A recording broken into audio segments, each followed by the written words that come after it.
The Cleveland Cavaliers select Evan Mobley. Has been a historical franchise in this league for years.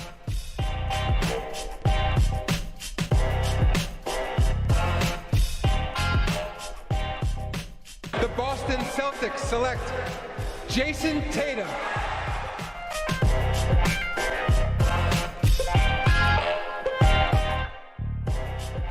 Hello, everybody. Welcome back to the NBA Front Office Show. Happy day before non-guaranteed contracts get guaranteed. Non-guaranteed? Does that... It sounded better in my head. It sounded better in my head than when I said it out loud. Trevor Lane, here you can find me on Twitter at Trevor_Lane, joined by Keith Smith at Keith Smith NBA. Keith, how you doing, man? How do you put up with me? I'm not sure if I can get there with that one. And I tried last night. I don't know if you saw Cole Anthony made a pull up from the logo in Orlando in their game, and I was like, Cole Logo or something, and it was equally as bad as guaranteed. Well, it's never. Keith, the thing is that you're never going to top OnlyFrans. So no, only Franz is the best. Yeah, one. That's the best. That one is that's gonna stick. I'm gonna make it stick. You've set the bar too high. That's the problem. That's it. I failed with Trouble 07 for Jason Tatum and Jaylen Brown. Oh, okay. I like that one. I really do, and it never really stuck. And now who knows if they'll stick together or not. So I'm off that one. But yeah, only Franz is here to stay. I think it has to be. It has to be.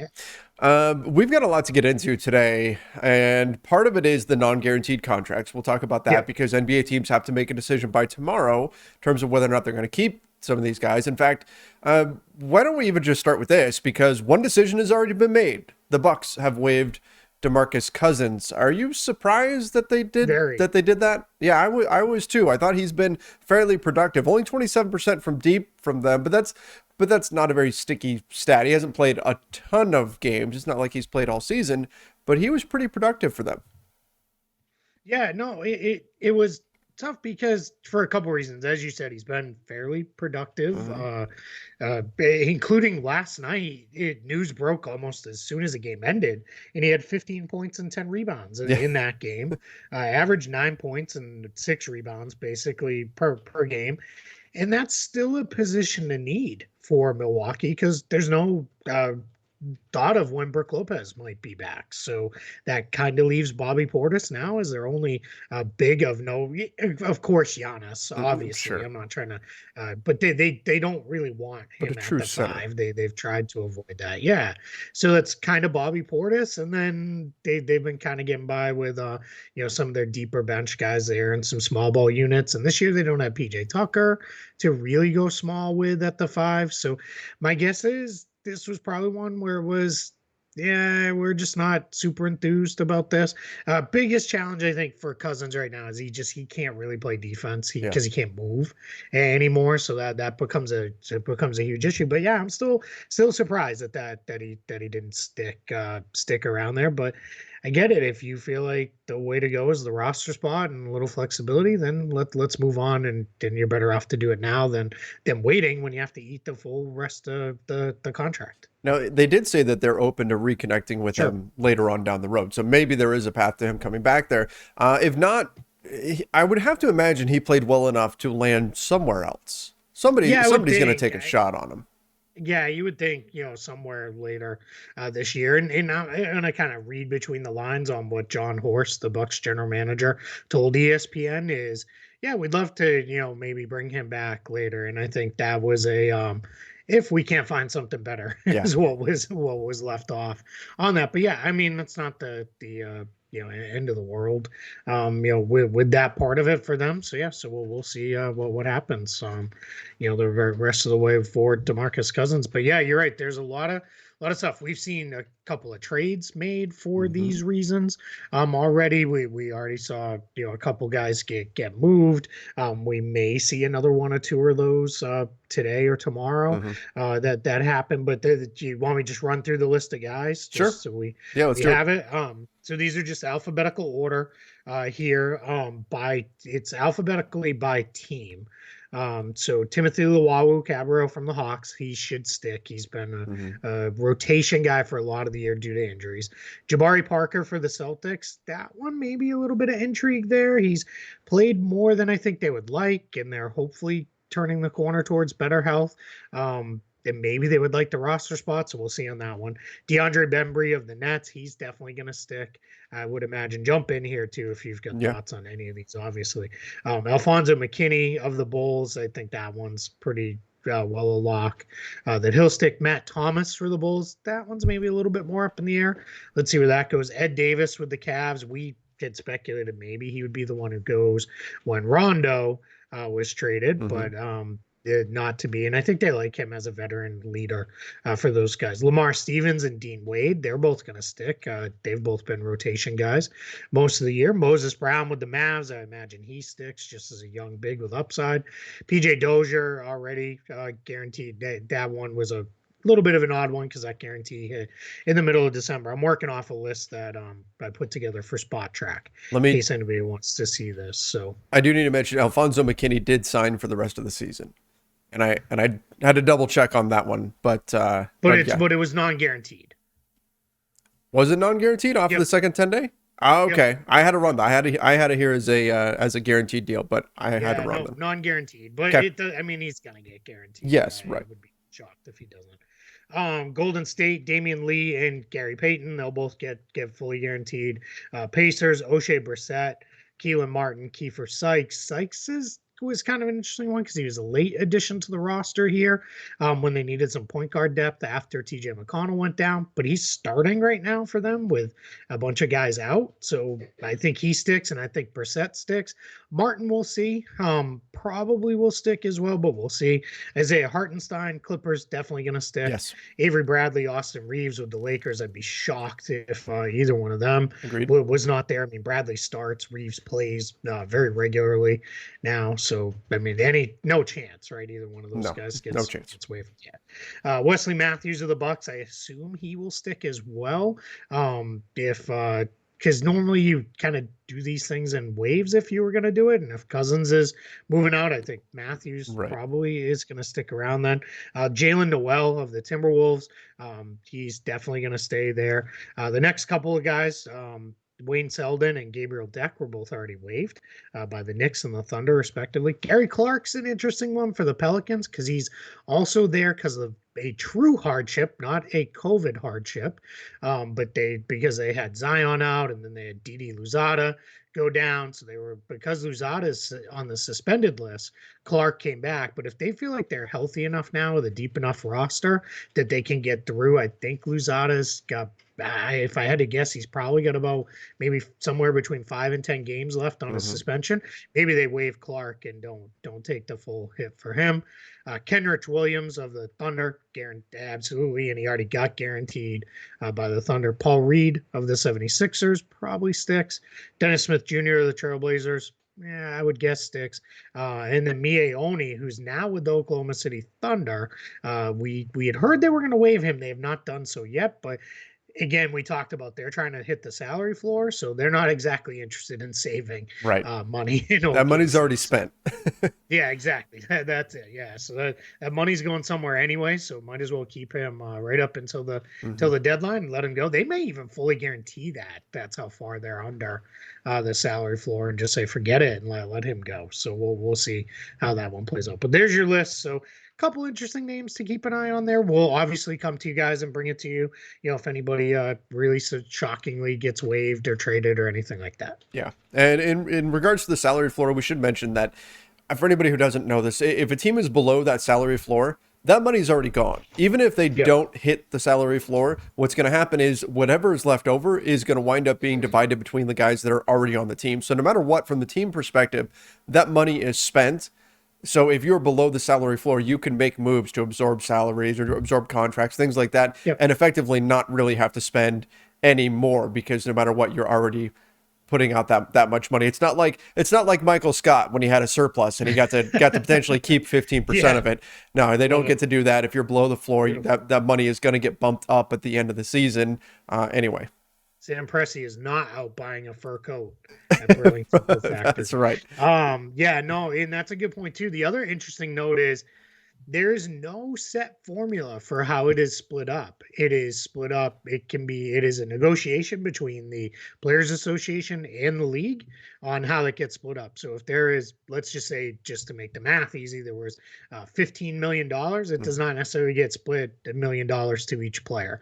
It gets split up however they agree upon that it should be split. That can even include players who don't finish the year with the team may see a little bonus there. So it's interesting because when Philly hit this a few years in a row during the process years, there was this thought that and then it came out later to be true that a handful of players and agents were not happy because they felt like, hey, you're artificially hitting this number to avoid giving us more money. Right. Just give us more money. Yeah. The most famous one, I think, was the year they acquired JaVale McGee for in his $15 million expiring contract, and then waived him, and he proceeded as dead money to be the highest paid player on the roster for the remainder of the season. So it's just. Yeah, I mean, my guess is OKC ends up reaching it anyway, because I think we're going to see them eat some significant salary here at the trade deadline. Their challenge, though, is roster spots. They do have some guys that they like that I don't think they're going to be super interested in just waiving. Deck was an easy waiver. He didn't play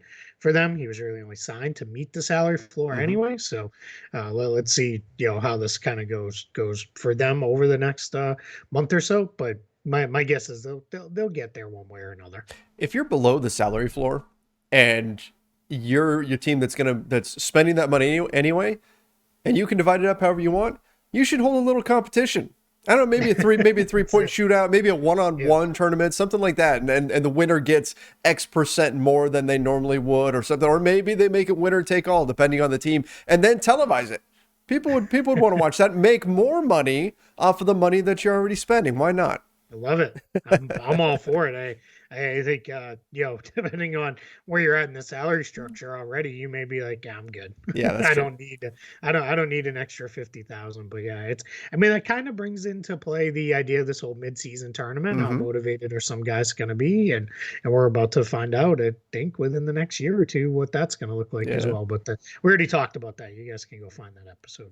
So word did come out. I mean, we've talked about it, but the Lakers did wind up signing Stanley Johnson. Yes. They officially signed him as of like an hour and a half ago to a 10-day contract. So that means that they will have him on the books for 10 days here. I believe they signed him today because they wanted him in practice today. I had guessed that they might wait until tomorrow, which would guarantee that he'd get to play 10 days from then, which would include a game against the Denver Nuggets. They're going to have to, I think, re-sign him before that game if they decide to do a second 10-day contract. But they did sign him to that. They're doing that in order to keep some roster flexibility by having that open spot from Rajon Rondo. I believe the plan is still to keep him for the remainder of the season. He's just kind of playing ball here and allowing them to have an open roster spot to potentially facilitate a trade or something like that sometime in the next 10 to 20 days.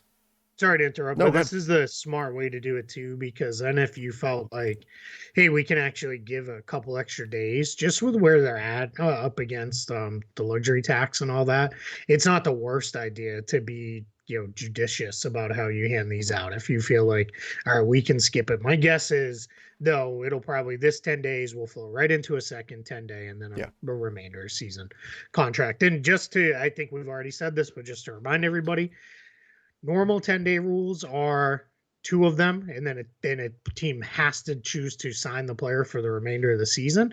Hardship 10 days did not count against that. Right. The hardship 10 days are kind of weird in that they almost like they didn't happen after they ended, because there's no cap hit, there's no tax hit, and there's no penalty towards that counting of 2 with a team. And people have asked, why do they even have that 2 limit? It's because they don't want teams abusing the players. Yes. So just we'll keep doing a 10-day, and then the next thing you know, poor guys aren't there. And then I did get this question too from someone on Twitter, asked a 10-day, it's 10 days or 3 games, whatever is longer. So if you're in one of those odd periods of the schedule where you only play 3 games in a 12-day period, it turns into a 12-day contract. So it's the longer. And then once there's less than 10 days or 3 games left in the season, you can no longer sign a 10-day contract. Interesting. I did not know that, but I would imagine it just about never comes up because NBA Pretty tends rare. to play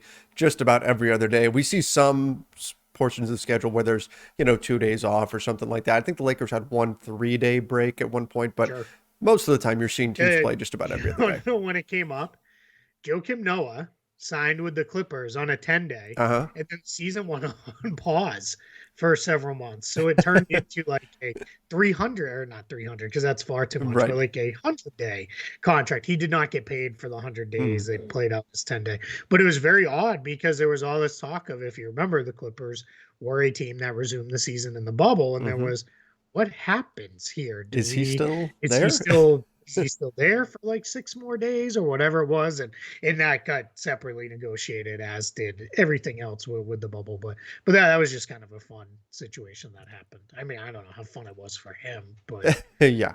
Kind of left in limbo there, unsure of what's going on. But I mean, unprecedented things happen when you enter these uncertain times. You never know what's going to take place. Finishing up a little bit on the Lakers, according to Brian Windhorst of ESPN, they are looking to trade one or maybe both of Kent Bazemore and DeAndre Jordan, with the goal being of opening up another roster spot, probably, we think, to be a player on the buyout market. So on one hand, it kind of says that your off-season decision-making was not so great if now you're probably going to have to give up more assets to rid yourself of a couple of veteran minimum contracts just to free up a roster spot. Tells you maybe you didn't make some of the correct decisions back then. But again, things shift quite a bit in the NBA. Also interesting, though, that they're trying to do another one of these deals when they essentially just did that. They paid $1.1 million to move Rondo and not have to take on salary. They paid that $1.1 million to rid themselves of Denzel Valentine's contract there, got the Knicks to eat that instead of the Lakers having to take it on and then deal with the luxury tax ramifications. So Lakers aren't done, but again, these are all minor moves, probably moves around the edges, which is pretty much what we're expecting for this team. Yeah, and there's a couple things to keep note of there. You are limited in how much cash you can send and receive each year, so that is something to track. That's not something that I track overly closely, but if I know it's getting close, I'll look into it. So as far as just paying a team to eat salary, that's probably getting a little more limited to be able to do that. But the Lakers do have some extra second-round picks coming their way. They have, let's see, they don't have one this season. But then they have 2 next year. The year after that, they have one. They have one in 2025. 2026 is already gone, and then they have one in 2027 and 2 in 2028. So they are in a position where they could definitely send a second-round pick, and that's what we really saw in this Miaoni deal. OKC got paid in a second-round pick. OKC sent cash because they have to send something to the Jazz. So what they really kind of did was bought that second round pick through the combination of, here's a little bit of cash, plus we're going to eat this salary for you. So the Lakers will have the ability, if they need to say, hey, take DeAndre Jordan for a pick, and someone will do that, or take Kent Bazemore for a pick, because someone will have an open rush spot. Again, much like Rajon Rondo, these guys are on minimum contracts. Like any team in the league that isn't at the hard cap, which there aren't any right now, and everybody's got enough room below, anybody could acquire them as long as they have an open roster spot, or they create an open roster spot to do so. Right. So a decent chance that they can find new homes for those guys. And no loss on the court. Right. Because I mean, Jordan barely plays. And they both started opening night. Yeah, I know. Which is crazy. I mean, it feels like a lifetime ago. They both started more than half of the games that they've played in. Which says a lot too, just what kind of a mess it's been for the Lakers, like so many other teams with players out. But yeah, I mean, Jordan doesn't play anymore. Bazemore, every once in a while, it seems like he gets thrown into the mix if other guys are out. But those are 2 positions where if you're committed to doing the small ball thing, You don't really need Jordan. Yeah. And if now that guys have gotten healthy, they've got more than enough wings, and they don't need Bazemore either. Yeah. I mean, Austin Reeves has beaten out Bazemore for minutes. Stanley Johnson is ahead of him in the pecking order already. You've got Horton Tucker. Yeah, Taylor Horton Tucker. Yeah. All those guys. I mean, Ellington's not even getting minutes, and he's ahead of him too at the 2 spot. So, and I mean, Malik Monk's essentially playing as the 3 right now, and he's and he's ahead of him. So yeah, I mean that's a pretty tall order. And I saw Frank Vogel said the other day, Kendrick Nunn will play a ton when he's healthy and available. So I mean that's just yet another guy that's going to push him further out. So this makes complete sense. A couple people did ask. I saw this floating around the internet of like, wouldn't they be better off putting them into a trade? I mean, sure, that would be $3 million that you can use, because the way you can use a minimum salary is you can either have it not count and have the other team get them via the minimum, or you can count it if you need to, if you're trying to stack salaries for salary matching. But I mean, that starts to become into, then you're asking a team to take on 3-4 players and 3 or 4 for one deal. Those are pretty unlikely to happen in season. So my guess is they'll just get either both moved off separately, or one will get kind of sold off, and then the other one, maybe he gets thrown into a trade later and that other team will keep or waive him. Right. Absolutely. I think this is kind of interesting. Gerald Green, blast from the past, is coaching with the Rockets, has decided no more. Instead, I'm going to join the G League because I want to get back into the NBA. Hasn't played in a couple of years. Quarter in me too is what Gerald Green is saying. He saw Lance Stevenson and said, I can do that. Yep. What are his chances, you think, of making it back? I think if he was in the G League a month ago, they would have been a lot better. He might have gotten one of these call-ups here now. But, I mean, I don't know. Let's see. He was always one of the best athletes in the league. Let's see where he's at with that. But, yeah, I mean, I don't know. I kind of find it hard to believe, but if you had told me Joe Johnson would be on an NBA roster in 2021, I would have been like, well, on 2K Legends series? Like, what are we doing here? Like, but so yeah, I mean, I don't know. My guess is probably not, but maybe.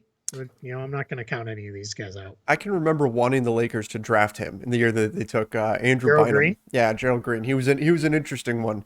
You know where he went? Went to the Celtics. Yeah, he went to Boston.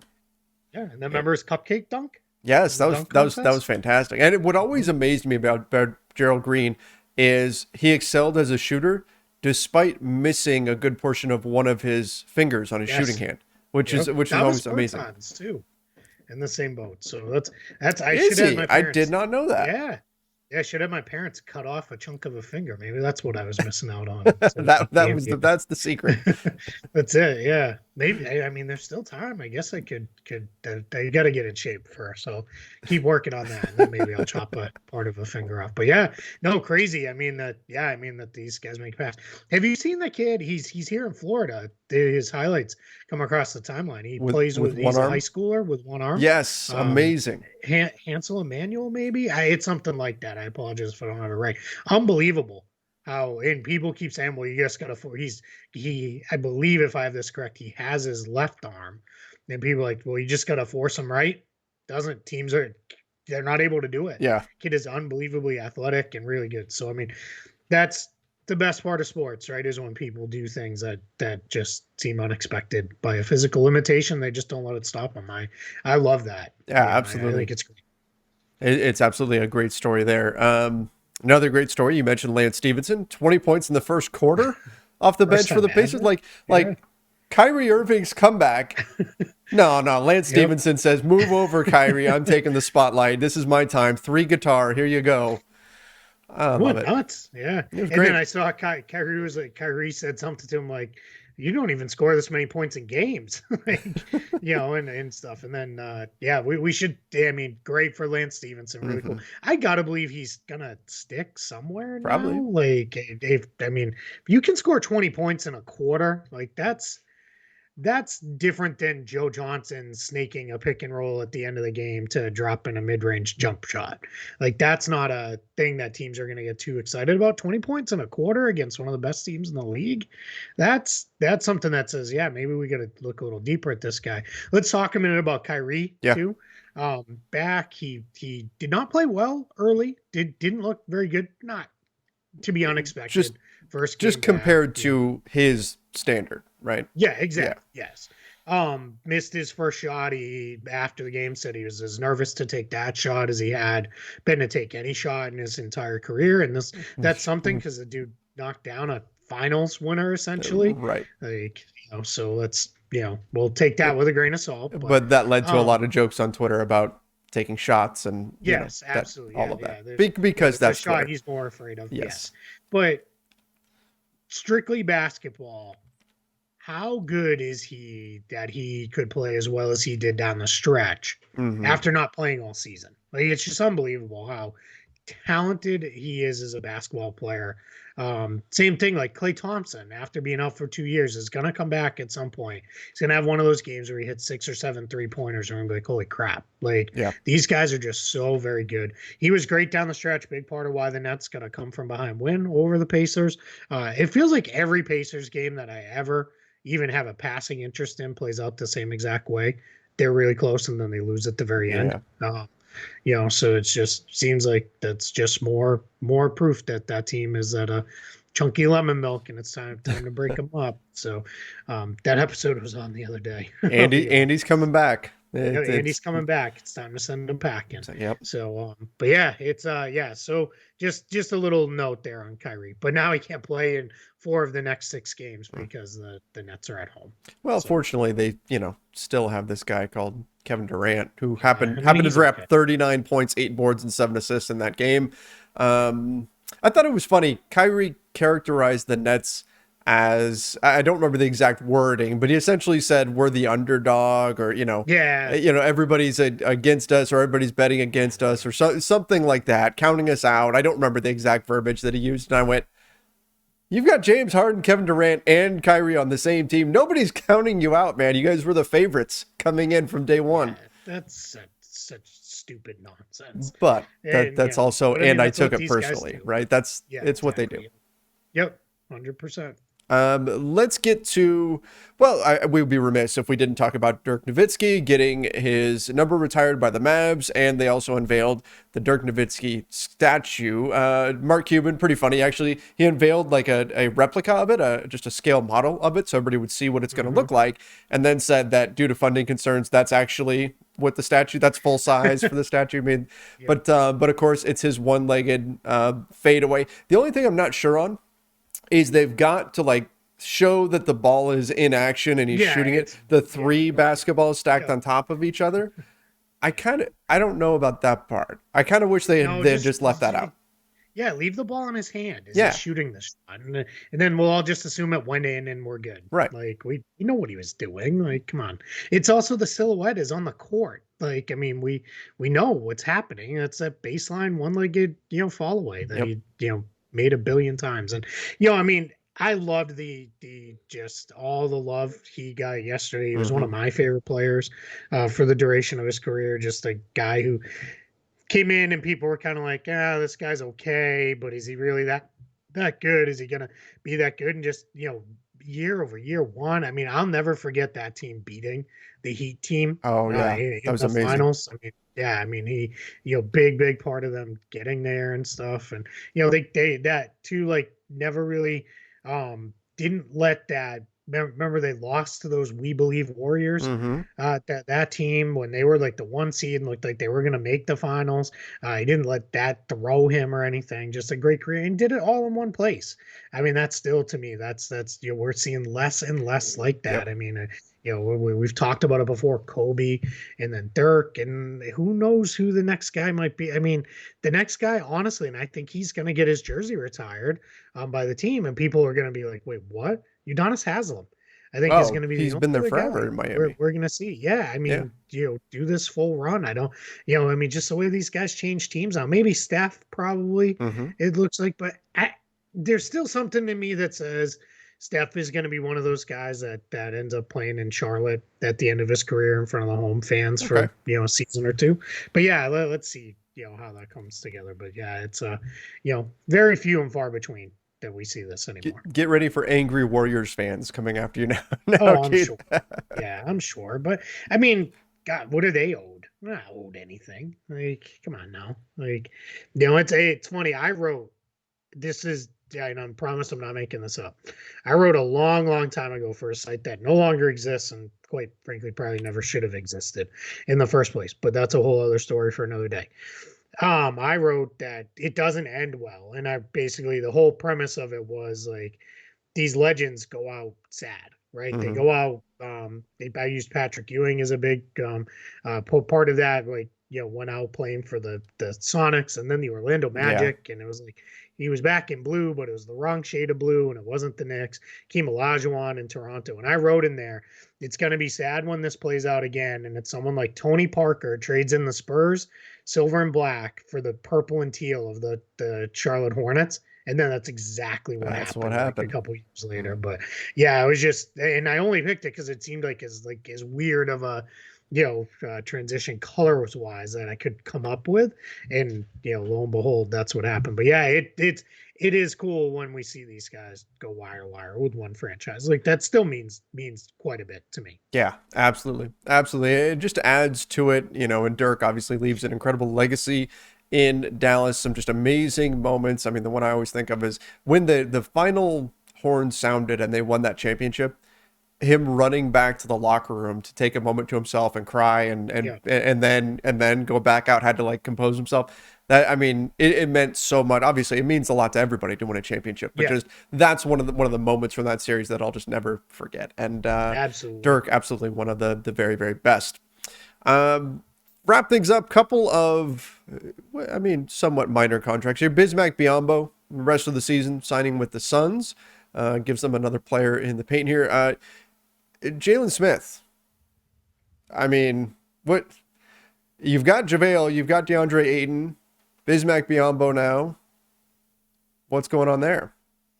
Yeah, I mean, my guess is nothing. It's probably just going to be that it plays out with him there. I think this is just the Suns saying, hey, we've got an open roster spot. Let's protect ourselves in this position in the middle where, we don't have a ton of options, because what they don't have on their roster is a 4-5 guy. The closest thing that they had was Dario Saric, and then he got injured.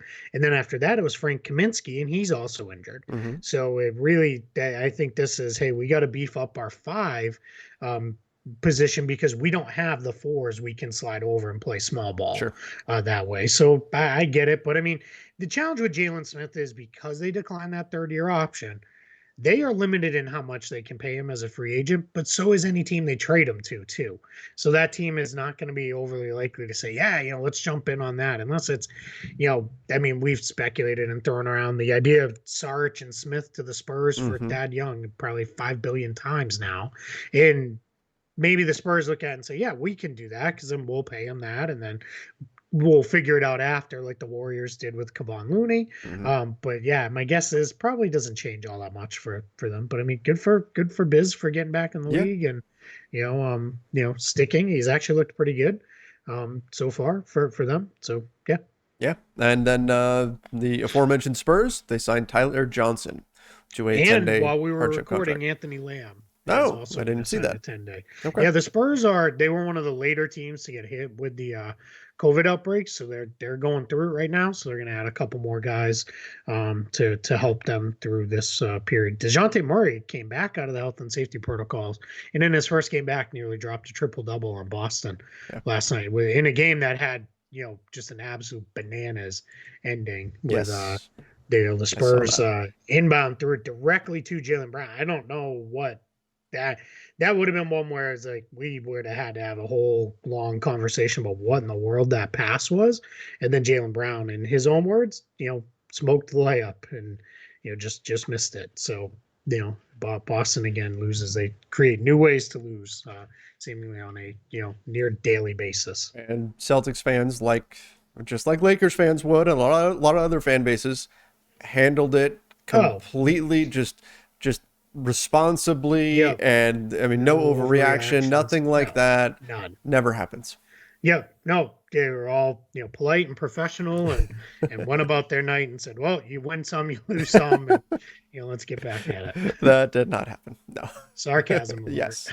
Yes, indeed. A couple other things, just tying out the transactions to finish them off. Ryan Arcidiacono did sign the 10-day with the Knicks after his hardship 10-day was voided. He signed a standard 10-day. He fills the open roster spot after Wayne Selden and Denzel Valentine were waived. Daniel House's 10-day went through with the Utah Jazz. And then Greg Monroe, after a pretty good showing on a hardship 10-day with the Timberwolves, signed a hardship 10-day with the Washington Wizards, who are still down several players in the health and safety protocols and could really use another big. So that closes out where we're at with those.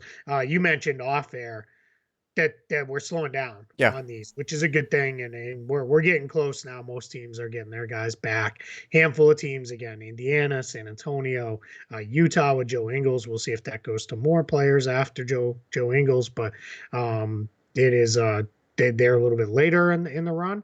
And there is a belief, talking to folks around the league who really, this is what they do and know, and quite frankly know more about than they ever thought that they would have to. There's a belief that this should hopefully, they think this one wave will be it.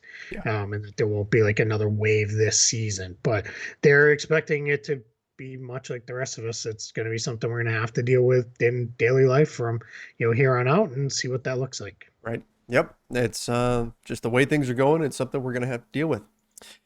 But I think that wraps things up for today. Appreciate everybody for joining us, as always. If you're not doing so already, make sure you do subscribe right here to the NBA Front Office YouTube channel. Turn on those notifications. Follow us wherever you listen to podcasts as well, whether it's Apple Podcasts, Spotify, or wherever.